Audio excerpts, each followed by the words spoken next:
আইপিএলের প্লে অফের আগে আন্দ্রে রাসেলকে নিয়ে সংশয় তৈরি হয়েছিল, তবে এখন স্বস্তির খবর পাওয়া গিয়েছে। প্রতিযোগিতা শেষ হওয়ার আগে দল ছাড়ছেন না তিনি। ফিল সল্ট দল ছেড়ে চলে যাওয়ায় ধাক্কা খেয়েছে কলকাতা নাইট রাইডার্স। প্লে অফে সল্টের অভাব টের পেতে পারে তারা। সংশয় দেখা দিয়েছিল আর এক বিদেশি আন্দ্রে রাসেলকে নিয়েও। দক্ষিণ আফ্রিকা সিরিজ খেলতে তিনি চলে যাবেন কি না তা নিয়ে জল্পনা চলছিল। অবশেষে জানা গিয়েছে দল ছাড়ছেন না রাসেল। আইপিএল শেষ হওয়া পর্যন্ত কেকেআরের হয়েই খেলবেন তিনি।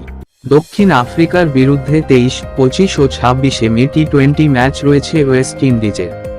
বিশ্বকাপের দলে নাম থাকায় সেই সিরিজে খেলার কথা ছিল রাসেলের, কিন্তু তিনি কেকেআর ছাড়ছেন না। রাসেলের পাশাপাশি সার্ফের রাদারফোর্ডও কেকেআরে থাকছেন। ওয়েস্ট ইন্ডিজের আর এক ক্রিকেটার সুনীল নারাইনকে নিয়ে অবশ্য কোনো সংশয় ছিল না, কারণ নারাইন আগেই জানিয়ে দিয়েছিলেন তিনি দেশের হয়ে টি-20 বিশ্বকাপ খেলবেন না।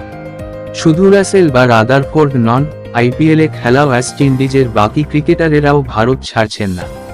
অর্থাৎ রাজস্থান রয়্যালস পাবে রোহম্যান পাওয়েল, শিমরন হেটমায়ারকে, রয়্যাল চ্যালেঞ্জার্স বেঙ্গালুরু পাবে আলজারি জোসেফকে, এমনকি নিকোলাস পুরান, শাই হোপের মতো ক্রিকেটারদের আইপিএল শেষ হয়ে গেলেও তারা দক্ষিণ আফ্রিকার বিরুদ্ধে খেলবেন না। বিশ্রাম দেওয়া হয়েছে তাদের। এবছর ওয়েস্ট ইন্ডিজ ও আমেরিকায় টি-20 বিশ্বকাপ। দেশের মাটিতে কাপ জিততে চাইছে তারা। ওয়েস্ট ইন্ডিজের অনেক ক্রিকেটার ফর্মে রয়েছেন। আইপিএলে খেলেই নিজেদের তৈরি রাখতে চাইছেন তারা। আইপিএল শেষে দেশে ফিরবেন এই ক্রিকেটারেরা। 2রা জুন থেকে শুরু টি-20 বিশ্বকাপ। তার আগে 30 মে অস্ট্রেলিয়ার বিরুদ্ধে প্রস্তুতি ম্যাচ খেলবে তারা।